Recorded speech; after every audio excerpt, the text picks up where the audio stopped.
Welcome to World Affairs Today, brought to you by the World Affairs Council, Washington, D.C., a leading forum for global education and international affairs.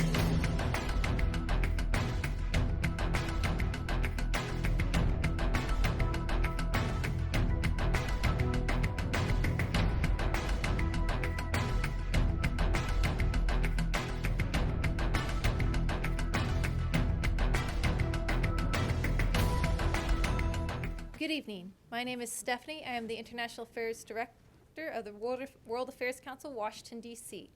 On behalf of the Council, I welcome you to this Distinguished Speaker Series event and World Affairs Today program. For over 5 years, the European Union and its Eurozone have been in a state of economic crisis. The Economic Union, currently consisting of 28 countries, 19 of whom are members of the Eurozone, faced the collapse of Ireland's Celtic Tiger in 2008. This was followed shortly by Greece in 2009.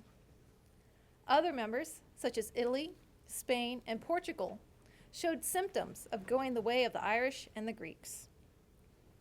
Against the backdrop of the global economic downturn, European leaders and institutions of the European Union scrambled to employ the right tools and policies to address these various calamities.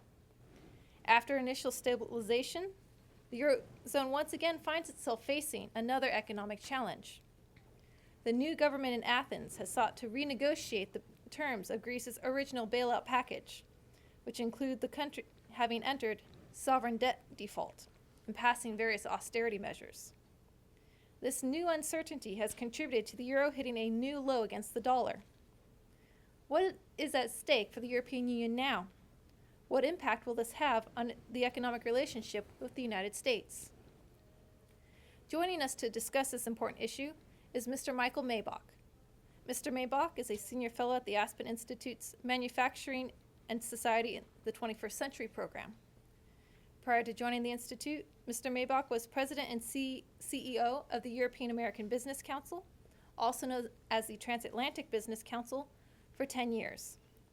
He continues to serve on various committees and is once a member of the Board of Directors of the World Affairs Council, Washington, D.C.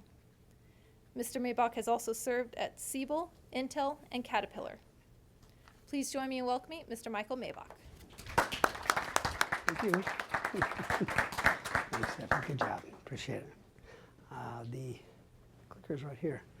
Good evening. Thank you for coming this evening. I admire people that care about the world around them. And that's what we're going to talk about tonight. We all, at least most of us Americans, came at one point from Europe, and we're going to talk about what's going on there. I think it has a great deal to do with our future as well, and we can get into that during Q&A. So I call this a sovereign debt, demographic, and competitiveness crisis. And so people that accent the debt, and they don't talk about demographics and competition, the competitiveness of these countries, really miss two of the three legs of the problem that they need to address. So this is a big deal. This was the 9/11 for Europe. It was actually November 11th, 1989. So that was their 9/11. And for the first time since Rome, Europe saw the opportunity to be united in a way they hadn't for so long. Matter of fact, by 1999, Business Week had this cover story. The 21st century is supposed to belong to Asia, and now the U.S. and Europe are steadily converging to form a new Atlantic economy with vast impact on global growth and business. Very optimistic. Matter of fact, the Philadelphia Trumpet, a magazine that some people may know about, in 2004 called it the world's next superpower. The European Union expands to 25. This was just when the 10 Central European nations joined the EU to become 25 countries. Now they're 28 in total, which is remarkable integration. But some things are happening that are not as positive, and we're going to talk about that this evening. Between 1999, the Business Week cover, and this cover, lots happened. Tough times in EU-topia, as the Weekly Standard put it. And it's rough out there. The European crisis, which is now about 6 years old, and really was ignited by the problems we had here in the United States, but it really brought into play some clear things that were going to happen anyway in Europe. There's even talk 2 years ago about Greece exiting the euro, called a Grexit, and that talk continues this week. We launched 2 years ago negotiation on the Transatlantic Trade and Investment Partnership, or TTIP, which is a free trade agreement on steroids idea. And after 2.5 years in those negotiations, we're already starting to hear the kind of pessimism that you don't want to hear about such discussions. Now, an important point to make at the outset here to talk about the EU is to understand what the EU is at its heart, and that is the EU is a peace process. After 2 world wars, the European community decided that they really could not have another century like the 20th century, and so they moved to several treaties, as most all of you know. The first in 51, the Treaty of Paris, was really focused on the control of war materials, iron and steel, coal, iron, and steel. In 57, they created a common market with the Treaty of Rome. In 1992, the Maastricht Treaty deepened integration and added some countries.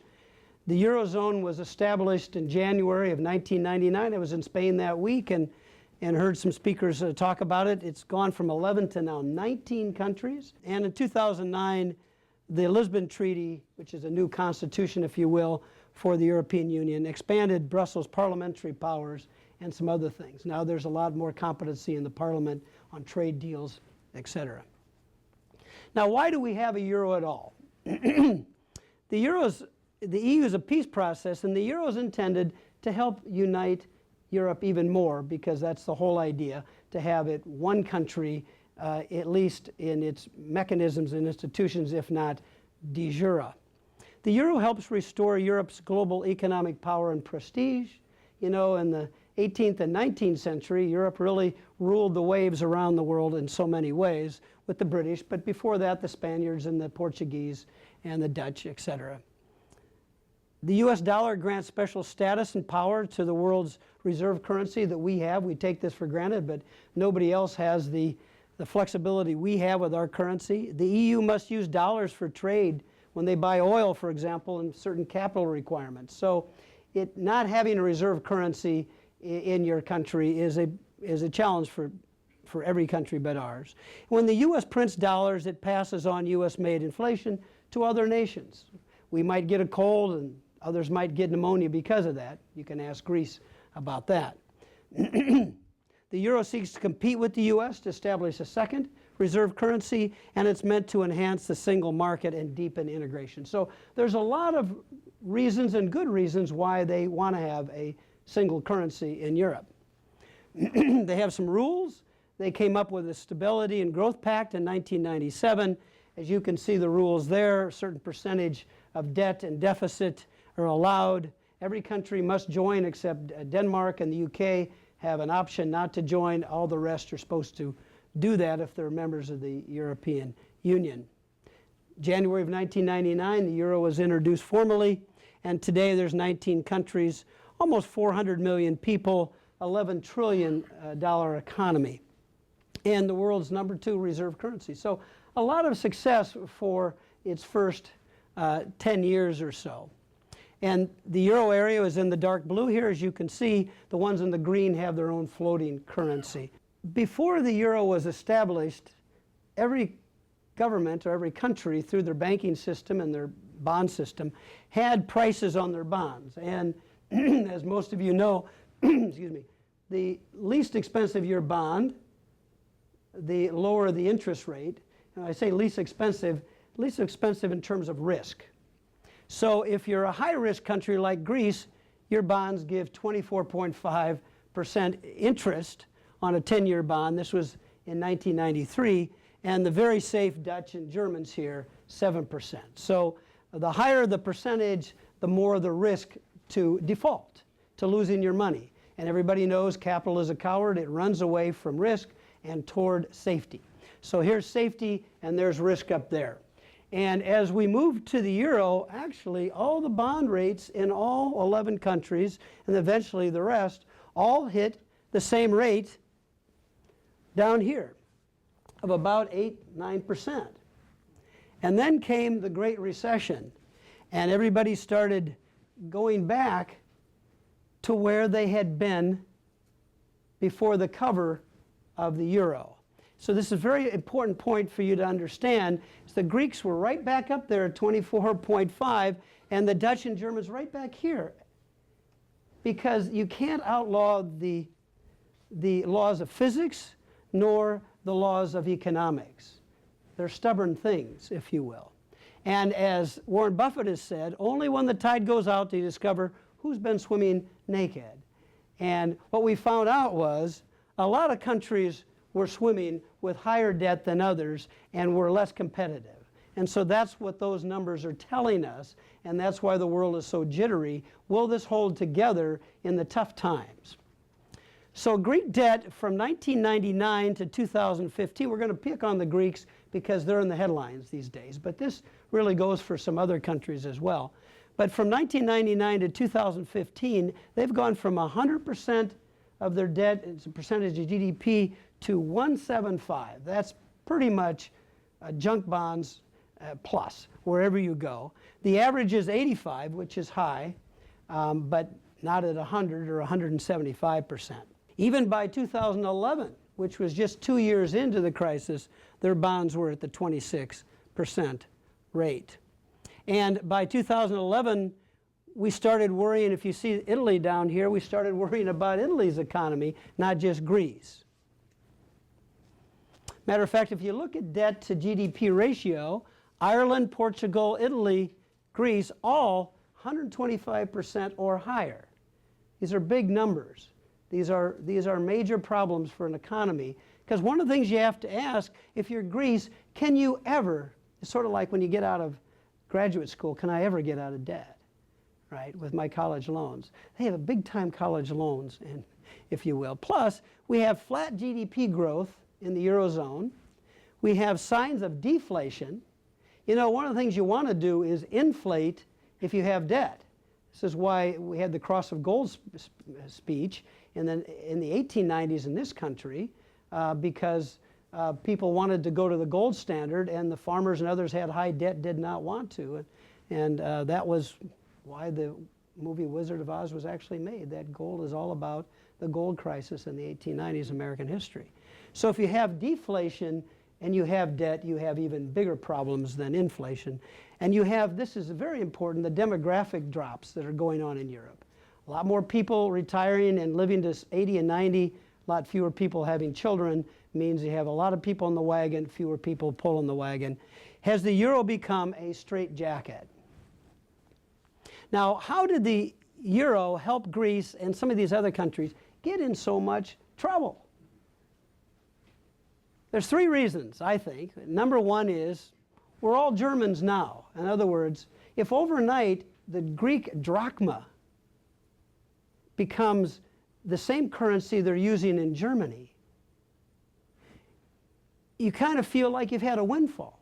And for a while you do, because all of a sudden your interest rates are the same as the German interest rates for company loans and for government loans, for bonds, right?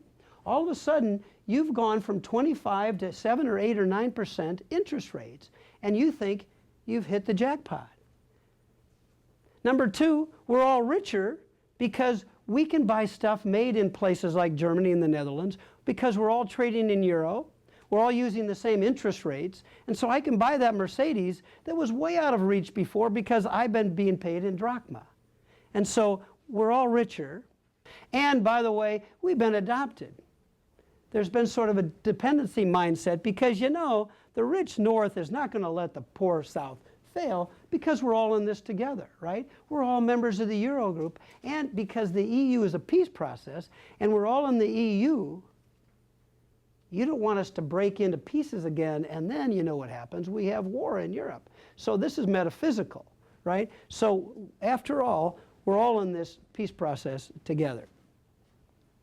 Now, the Eurozone leaders, and these are the heads of state, parliaments, and the institutions in Brussels, have turned to austerity within unchanged governmental and commercial regimes. What I would liken to digitizing an inefficient paper system rather than changing the system before you digitize it. In other words, if you just turn to austerity and cut back on food stamps and cut back on pensions and cut back on minimum wage, etc., and you don't change the competitive nature of the economy and the division between what percentage of the wealth goes to government and what percentage to the private sector, you're just really putting off your problem. That's my humble opinion. Rather than move to a business-friendly, decentralized economic liberalism and growth solution. And that's what I think is going to have to be the solution. So what happened with all the austerity? Well, we had riots, and we've had a lot of riots, mostly in Greece and in Spain, but elsewhere. And they've said, no, no, no, they don't like austerity. And that's why the Greeks have elected a very left-wing government. So in 2014, there was a poll, is the euro good for you? And in Greece, Spain, Portugal, and Italy, pretty much half the people think this has not been a good deal for us anymore. Now the Irish, they're a little bit more loyal to it, obviously, but this is bad. If you have 60% of Italians say, wish we hadn't lost the lira, and the lira was never going to win any beauty pageants, you know that you've got a problem. And will Greece cause a financial avalanche? And this was the discussion in 2011, 2012. Now, we have to remember that the founders of the EU would say, we anticipated this, and this is how we actually will grow deeper integration. Jean Monnet said, Europe will be forged in crisis. It will become the sum of the solutions brought to those crises. Jacques Delors said, we will move from a common market to a common currency to a common government. The United States of Europe is really what they had in mind in this peace process. And then we compete with the United States, for example, on a basis. They believe the road to a single European government is paved with euros.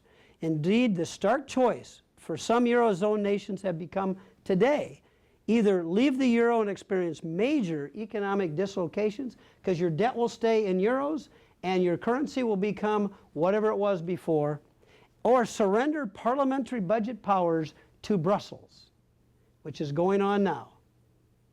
So these founders had predicted what is happening. And then along came this man, Mario Draghi, the president of the ECB, the European Central Bank, and he said, whatever it takes, these countries aren't going to leave the euro and they're not going to go bankrupt. And the fever went away, and for 18 or 22 months or whatever it was, we had sort of a return to a false normalcy. However, this was the US Depression back in 1929, 1930. The Greeks have experienced this, and there is no uptick. They just haven't revived. It's like you're 90 years old, you have open heart surgery. The surgery was successful, but you can't survive the trauma of open heart surgery. They just are not coming back. And so they're now facing facts, if you will. Greece is not getting better. We talked about debt as a percentage of GDP, and look at Japan, for example. There are other problems around the world, but Greece still is where it was. Now, the Greeks last fall defeated Prime Minister Samaras for re-election, because he had cut a deal with the Troika. Everybody know who the Troika is? We're going to get to it in a minute, but the IMF, the Central Bank, and the Commission. And they called elections. And look what happened when they called elections for January of this year. The bond costs, interest rates, versus these others that were not challenging the Troika, all this risk came into play. So now bond prices are spiking again for Greece, but not for the other indebted nations that I've listed. In the meantime, the dollar is as strong as it's been for 35 years. It's today 107 euros to the dollar. When I was president of the European American Business Council, when I left that 2.5 years ago, it was 135, 150, I guess, actually. So the dollar is so strong that some euro-based countries are now exporting more because it helps exports, but this hasn't been helping the Greeks. So even a dramatic drop in the value of the euro vis-a-vis the world's reserve currency is not pulling some out of this problem. In addition, every country's population in Europe is falling, but look at the population drop since the 2009 financial heart attack. People are not having children. Young people are leaving Greece, and they're running away from their future, if you will. That is, if you were a doctor and this was your heart palpitations, you say you're experiencing a heart attack. People are leaving the country. They're not having children in a much bigger way than the last 10 years or so. So are we in for a double dip, a second euro crisis? I think we're in the middle of that now. And one of the things that I think we ought to be considering is, should Europe really move to a two-stage euro, or a northern and a southern euro? The northern would really be those countries that have certain economic performance, like GDP debt to ratio of less than 85% of the total economy, and the south being some of the countries I've mentioned, and give them the flexibility to have a cheaper currency, in effect a region-wide devaluation by splitting the strong and the weaker countries. If they don't do something like that, probably Greece is going to have to leave, or Europe just going to have to, on a continuing basis, bail out Greece, because it's not, I don't think it's working. So by 2014, we're seeing the fault line right here with the Greek ship, the Greek Parthenon, the Greek country here. This is a depiction from The Economist magazine. One of the ways that we can see this in operation is that the Greeks have cut their spending, they've reduced their debt, they even grew their GDP, but it's not sustainable. It could not devalue their currency. Most countries, when they get in trouble, devalue their currency and then they get back on their feet. This gentleman from Argentina in 2001, 2002, you delinked from the dollar, you had a major dislocation, but now you've rebuilt yourself back on basis of the strength of your own economy, not in trying to hook up to the US economy. It's really dangerous to hook your economy to somebody else's or your currency. So as you can see here, they went from 109 to 174%. They grew their GDP, and now their GDP growth is flat again. So their stock market is down, their bond rates are up, you can see that, and you can see the effect last fall again of the announcement of the election in January, because when Samaras was defeated, he's a center-right party, people knew probably the Syriza party was going to get elected, which is way left, and they were saying all kinds of things that wasn't going to be friendly toward the people that were loaning them money to keep their economy afloat. And of course, another thing that happened was the stock market in Greece collapsed after that announcement of the election coming up in January. So I've tried to get your attention now to the January 25th election that was announced. These are bond prices.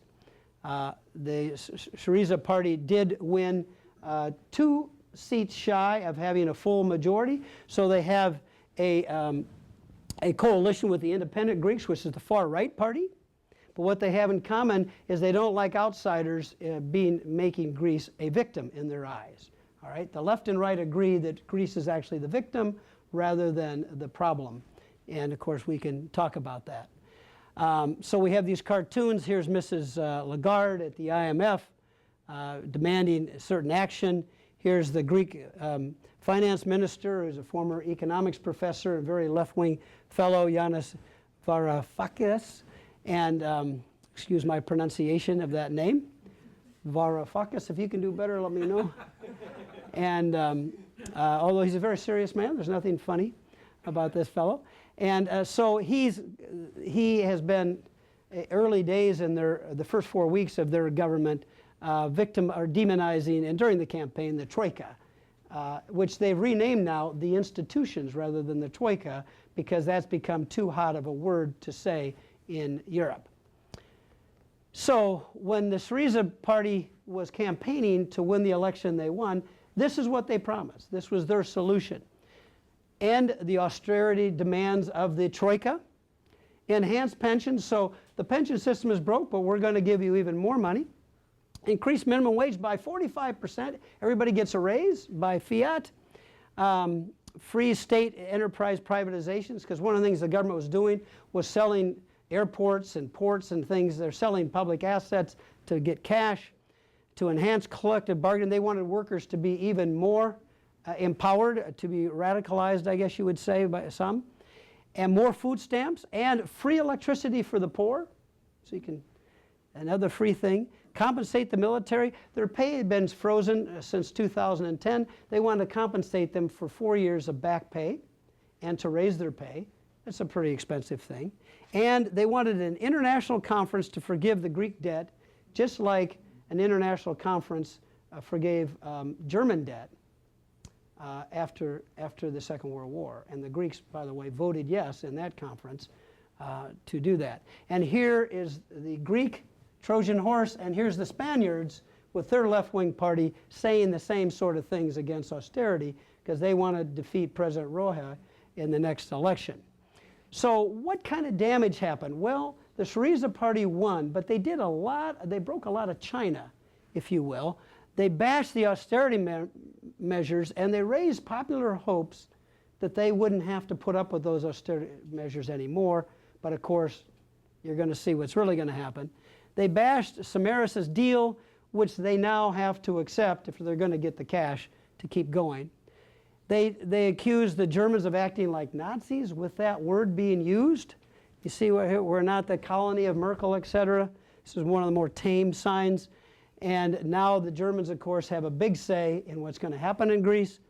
And they caused a run on their banks. They lost a lot of capital, and capital flight is a real problem all along the northern Mediterranean.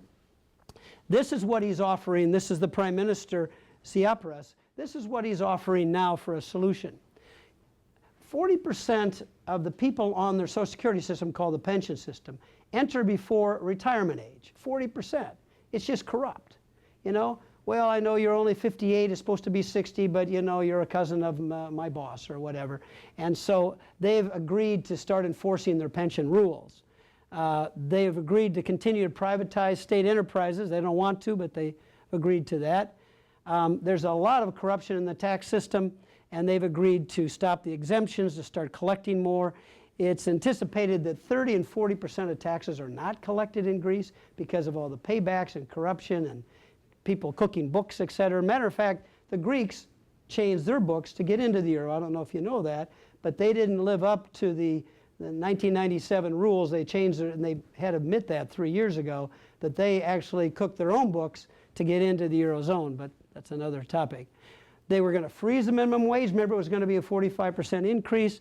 They're going to open some services markets that are closed, reduce government ministries by 16 to 10. I'd love to see that. I've never seen any government do that.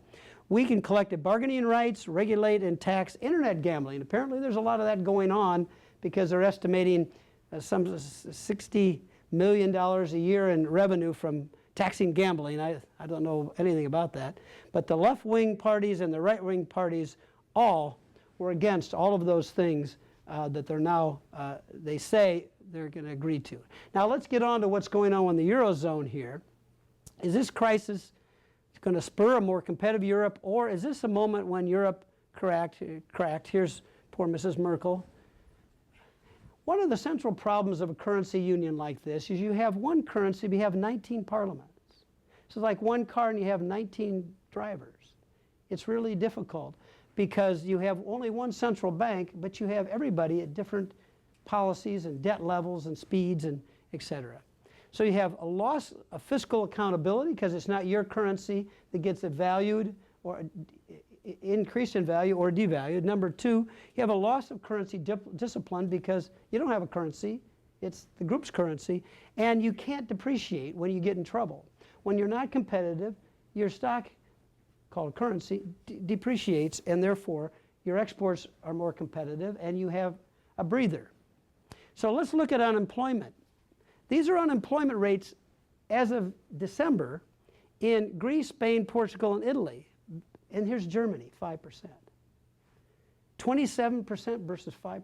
That's a 22% difference.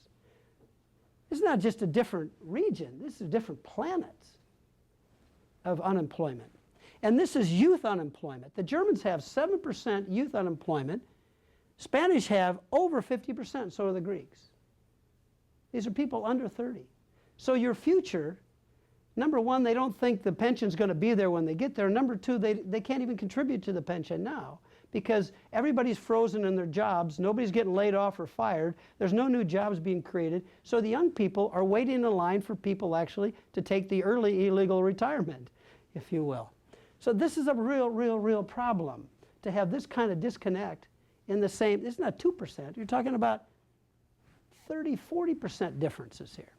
So there is a central Eurozone problem, and that is Greece and others are in a currency union with radically more competitive economies on very different business cycles. The Germans are at 5% and their economy is kicking up speed, and the others are languishing. So if Spain and Greece have 25% unemployment and Germany has 5% unemployment, and the ECB now is going to do QE, or quantitative easing, which we've been doing for the last 6 years, who are they going to look to help? Are they going to try to help Spain and Greece or Germany? It's a impossible thing to do, to help those that are growing while you're helping those that are hurting and have a single currency policy. It's just not only thankless, but it's an impossible task, I think, that the central bank has. And so, and there's a scholar that's written an essay, I can't remember his name right now, I think his last name is Diamond or Diamond, from American Enterprise Institute. He's written an essay, Is Europe a Straitjacket? A currency to a nation is like a stock to a company. Both go up in value when things are good and down in value when things are bad. Now, if a company has 19 subsidiaries, let's take General Electric, and one of them is bleeding cash, the CEO either sells that company, or they close it, or they spin it off as a separate company. And you know what? You check the newspaper, when somebody announces layoffs and plant closures, whatever, their stock goes up. People, they get the problem, they're fixing the problem, they're smart, they're adapting and changing, right? But you cannot sell or close nations. I've checked. Nations have shareholders called voters. And you can't spin off these subsidiaries, right? And so that's why the euro is a form of a straitjacket, because you can't just say, let's close it down, Greece didn't work. It's just not how you can treat a country. And so here's Mrs. Merkel, How to Break Up the Euro. She's reading this book. She and the rest of the European leaders have a real problem. She said things in the last 5 years like, we need more Europe, which means more control in Brussels on these budgets that are or in debt. We don't want to have Euro bonds. She doesn't want the ECB to issue bonds. I think they might now. The Eurozone will not become a transfer union. In other words, we're going to give money every year from Germany to Greece like there are kids in college or something. And we won't finance election promises. She said that about Mr. Hollande when he ran for president of France, but that could go for all these people in Spain and elsewhere that promised things like 45% increase in minimum wage. She's not going to finance that stuff. That's what she said. And so one of the questions this year will be, will the Germans finally say to this guy, then go, then leave?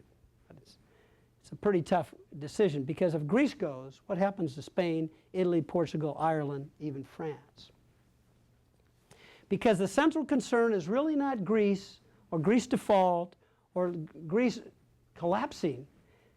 That's important. Human beings are involved, but the real concern is contagion, which is capital flight and bank failures all across South Europe. And here's how that works. So you get up in the morning, you're married, you have 2 kids, you and your wife are watching television, and here are videos from yesterday of all these Greeks taking their money out the day before they get out of the euro, and so they want to take their euro out before it becomes a drachma. And you say to your lovely wife, honey, maybe we'll come home early tonight and go to the bank. Maybe we should get some euro out too. because I hear the neighbors are doing that. And then Spanish people see that, and Portuguese people see that, and Irish people, and maybe French people see that. And pretty soon, there's capital controls, which is you can only take out, like they did in Cyprus this last year, only take out $1,000 a week for your living expenses. And guess what will happen? Will any company in the world invest in a country that has capital controls? No, which means you shut down the economy, right? Nobody's going to build anything. Nobody's going to ship you stuff because you might not pay them because you have capital controls. So this is a heart attack for the commercial system. So that's the problem with having then go, right? So let's look at, just to finish up here, some facts here. The EU from 1965 to 2015. The whole idea of the common market was a great idea, and it's the reason the Brits, for example, joined the EU. Common markets are terrific. That's what the US is, 50-state common market, and it works very well. In 1965, 20% of European GDP went to government, federal, state, local government. Today, it's about 50%, doubled. GDP growth in 65 was at 5.5%. Today, it's at 1%. Those two numbers are connected. In 1973, Americans and Europeans were working, those that were working in the workforce, about 100 hours per capita. In other words, a 1-to-1 ratio. Today, for every 100 hours we Americans work, Europeans who are working work 80 hours. Why? Well, the French have a 35-hour work week. People retire at 58 on average in Belgium, et cetera, et cetera. So when you have fewer people working, you're going to have less wealth. So the rise of statism, the decline in workforce participation, and the demographic population drop, and a bankrupt social welfare model we're going to get to, and a loss of competitiveness means you have a euro crisis. So the euro crisis is really about all of that stuff and not just about the Greeks can't pay their debts or we don't like currency unions. So debt, deficit, and demographics are the key, not problems so much as the warning signs of problems, right? It's like with a canary in the mine shaft dies, the canary isn't the problem, it's the gas that killed, the gas that's leaking in the mine shaft, right? And those are warning signs for Europe, but also the United States. So can anything perk up Europe? Can anything restore the smile? Well, this wonderful Italian, Giuseppe de Lampedusa, I don't know if that's right either, said, if we want things to stay as they are, then things will have to change. Don't you love that? If you like how things are, then things got to change. You can just hear one spouse saying to the other, if you like this marriage, things are going to have to change. And things are going to have to change in Europe and the United States because we all have demographic and social welfare model problems. So the Europe that died and won to say, we're going to talk about what should die in Europe. They need the social welfare model to reform. They have to have truly flexible labor laws. When I was at the European American Business Council, we had a Brussels office, but my employees there were on an employment contract. They weren't my employees because it would have cost me 40% more to have them on a payroll versus on a contract. So deep are the tax and regulatory problems. It's really, you hire somebody in Europe, you marry them. There's no divorces from these nice people. In the US, we have at-will employment, so we're flexible. You lose your job in Illinois, you move to Texas. They don't want to do that in Europe.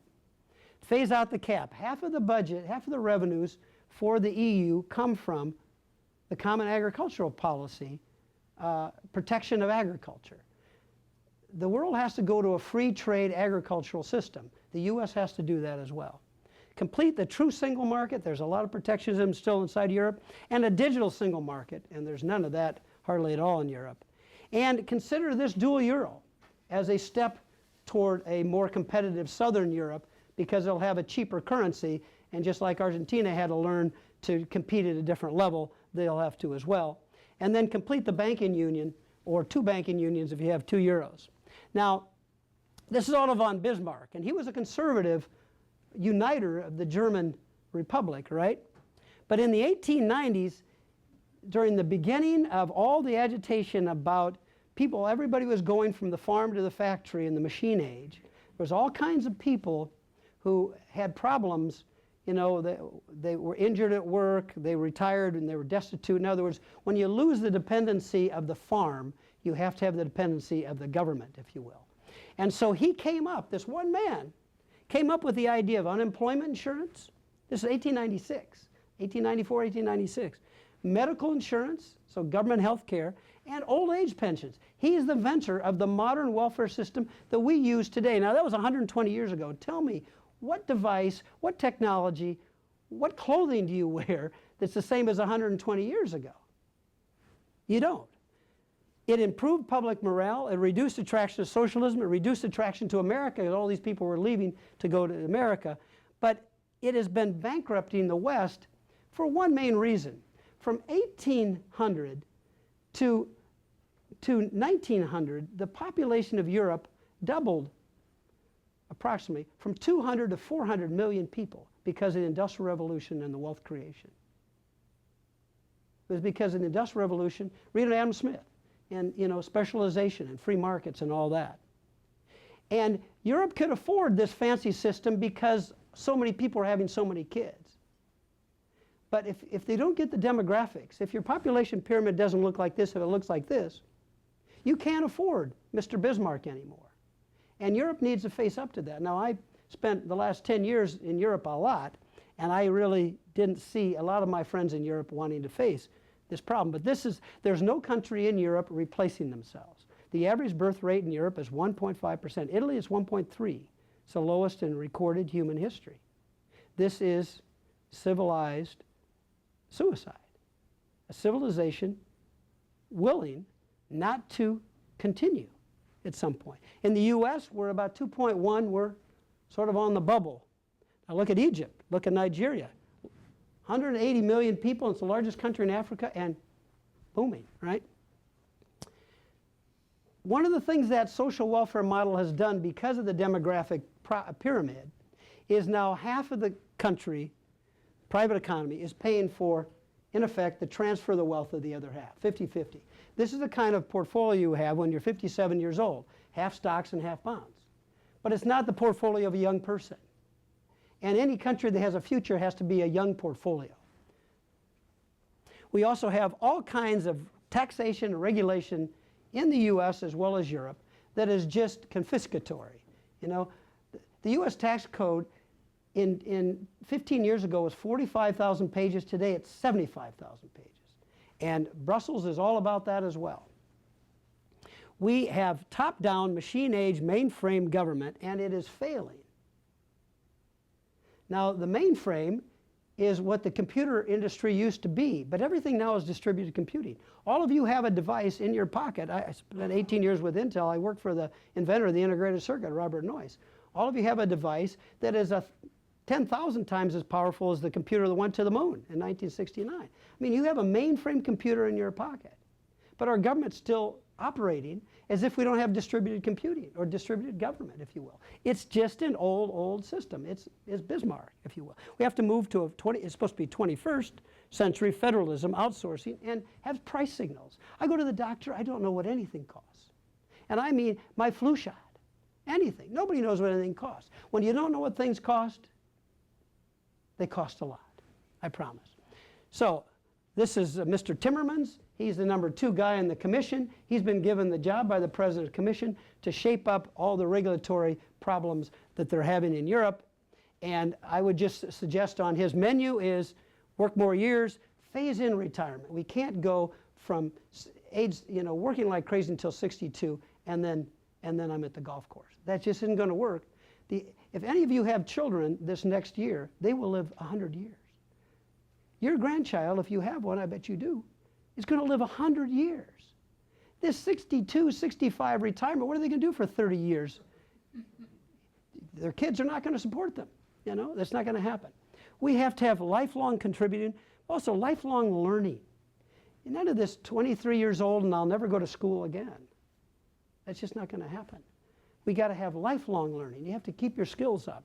Delight in commercial virtues, accept creative destruction of capitalism, affix prices to health care. Health care in this country is 1/6% of the GDP and it's 1/8 in Europe, and there's no prices on any of it. It's just all regulated. And trim government Government ought to have the goal of getting to be 33% of the GDP. When you have goals, you actually try to meet them. This is a healthy 21st century government. The governments that go in this direction will be the successful economies in the world. So we have to have in Europe especially, but also here, a positive attitude and understanding what capitalism is. Capital comes from the Latin word head, not money, head. When Gates invented his software for Microsoft, he and his buddies, and he became very wealthy, did he take a lot of money? Did he steal it from someplace? No. He made your work more intelligent, and you paid him to make your work more intelligent. Matter of fact, he made everybody's work, and other people in that computer industry. You all got those devices, don't you? Do you feel cheated? Do you feel ripped off? No, you feel empowered. So nothing wrong with capitalism. It's about serving others through teamwork, practical wisdom, service to others, reinvestment, innovation, all the virtues you want if you were a king or queen in your subjects. That's what capitalism does every day, unless it's dishonest, and then that's a problem. But wealth is largely created this way. Free, collegial, creative, serving others, family, faith, fraternity. This keeps people safe and free, doesn't control all their business through regulations and taxation, and doesn't control all of this. This is a servant posture, not a master posture, right? And what happens? People can be generous, right? You don't have charity, you don't have a lot of charitable giving in Europe because they've given at the office. They pull their pocket out and they say, I don't have any money for the Red Cross. You get it from the government, you know. We've been able to be charitable in the United States because we have enough money left over from business to be charitable. This is an Austrian, Schumpeter, who said, innovation is all about creative destruction. You know who Andrew Carnegie was? The founder of U.S. Steel. At one point, the biggest company in the world. And he had maybe a grade school education, but he became, when he sold Carnegie Steel, the richest man in the world. Who was his father? His father was a loom, textile loom operator in Scotland. We have two gentlemen here from Scotland, right there. Welcome. And he was laid off because of the machine age, because all looms were hand operated. And when the machine came in, and his father was devastated. And so he moved his family, broke, from Scotland to the United States to start a new life. And his son becomes the richest man in the world. Think about that. The machine age destroyed his father's profession. And you would think, oh, we have to regulate that. We have to, no plant layoffs. I mean, in France, they wouldn't have let them that happen today, right? But his son uses the steel age, which put his father out of business, to become the richest man in the world. So, you know, monopolies are just fleeting, but opportunities need to be always present, right? Now, I was this man's assistant for 4 years at Intel. He and Gordon Moore, right there, Moore's Law, if you ever heard of that. They're two guys and $25 million in venture capital in July of 1968 when I was in high school. They started Intel Corporation, two guys. Now here they are, this is the Traders 8 when they left Shockley's lab to start Fairchild Semiconductor, and then those two guys went off a couple of years, well, 9 years later, 9 or 10 years later, and started Intel. Those two men, Intel now has 100,000 employees. And everybody here has their device in their device, has their integrated circuit, their microprocessor they invented. This is where wealth is created, not government programs, not Washington, D.C., not in the President of the United States making a speech or something. This is where wealth is created. You can read Hernandez de Soto, The Mystery of Capital, who was a socialist in Peru, but he's trying to figure out why his country was always poor. And he realized wealth is created here. And this is what you have to have. People assemble to serve others, put their heads together. Those are 8 computers, 8 capitals, if you will, 8 heads. We also got assigned TTIP. I've got some thoughts about that. We don't have enough time to talk about it. And the Europeans, they need to make more Europeans. That's for sure. They get busy about doing this. They ought to get Fridays off or something to do that. All right. So the West is a strategic inflection point. We've been for 200 years, the West has been the leader of the world, for better and for worse, in so many ways. We're right here right now because the Bismarckian system and our demographics is failing us. Greece is the canary in the mine shaft, but we all face this. Japan, Europe, the United States, Russia, and China have even worse demographic problems. Every age has their challenges. Leaderships make the difference. It will be an Atlantic century if we have the will to make it so. Are there any questions? Thank you so much for your interesting and thoughtful presentation. You articulated the problem well, you laid out options and so on, but what do you think are the most likely scenario for resolving this mess? What do you think is actually going to happen, given all the circumstances? Will the Union have the political will, the resolve to tackle the problems? And also, if you could mention, for the sake of completion, what are the prospects for the stimulus program launched by Draghi, by the European Central Bank 2 days ago on March the 9th, to stimulate the economic, the European economy by purchasing sovereign bonds and so on?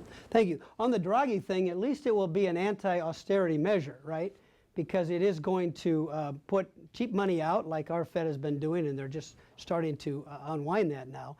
But it will help the stock market, the Draghi thing.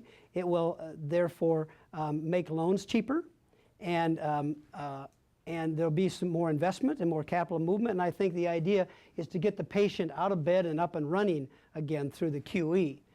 It's not going to solve the problems in Greece, because they have, as I tried to point out, different kind of problems. Now, your first question, though, is the more important one, which is anything going to happen? The history of the European Union is a history of muddle. They muddle, muddle, muddle, and they keep putting Band-Aids on things, or fingers in dikes, whatever analogy you want to use. And I think at some point that won't work anymore. What I put here, I was trying to be serious about, which is every age has their challenges. Every age, you know.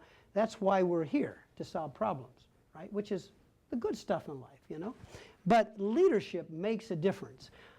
Andy Grove, a former CEO of Intel, used to say to us when we would identify a problem, and I had the great pleasure of being and honor of being a manager at Intel for 18 years.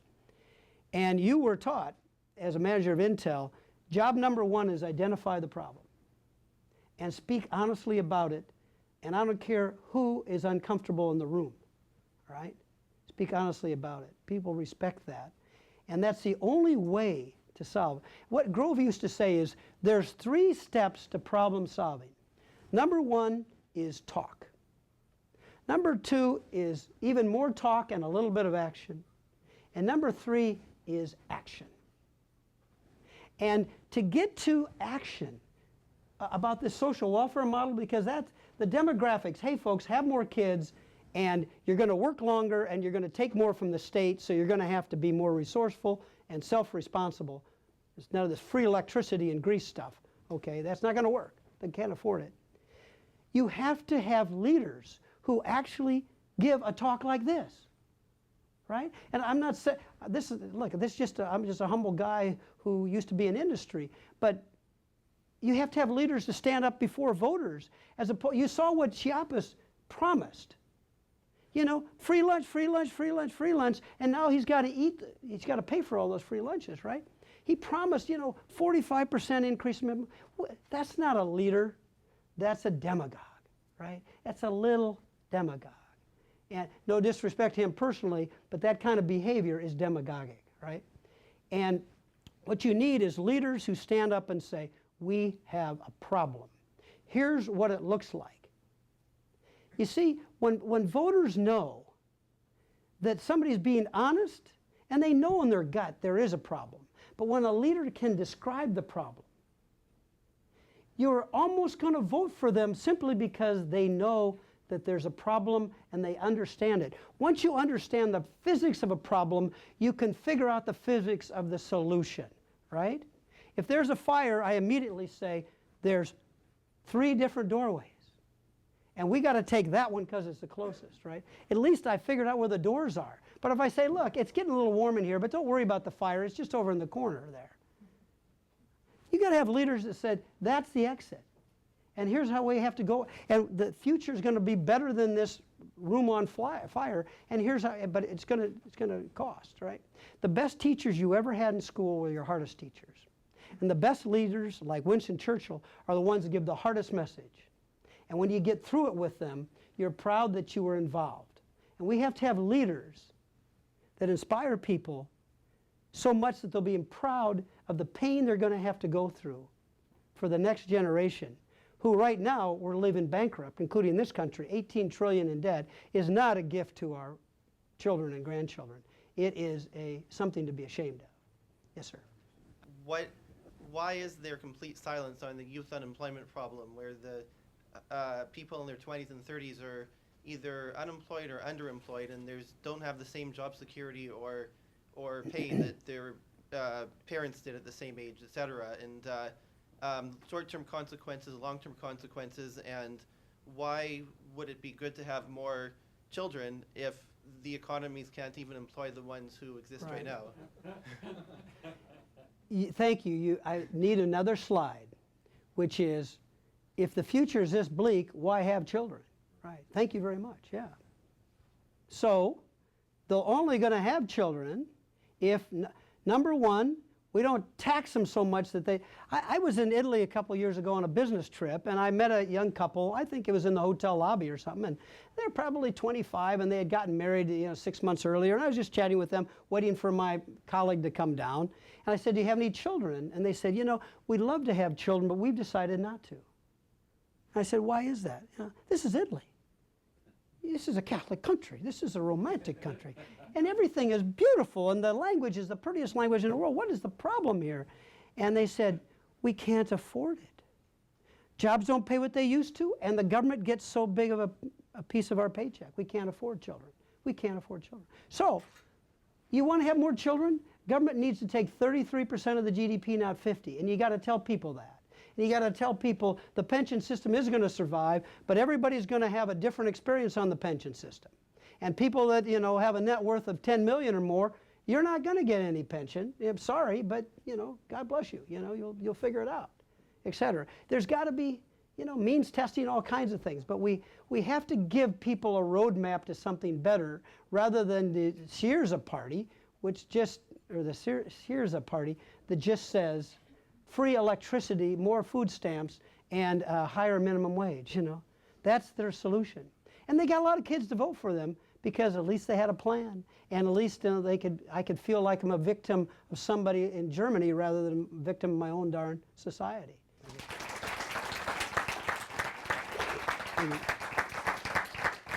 Thank you for joining us for World Affairs Today, a production of the World Affairs Council, Washington, D.C.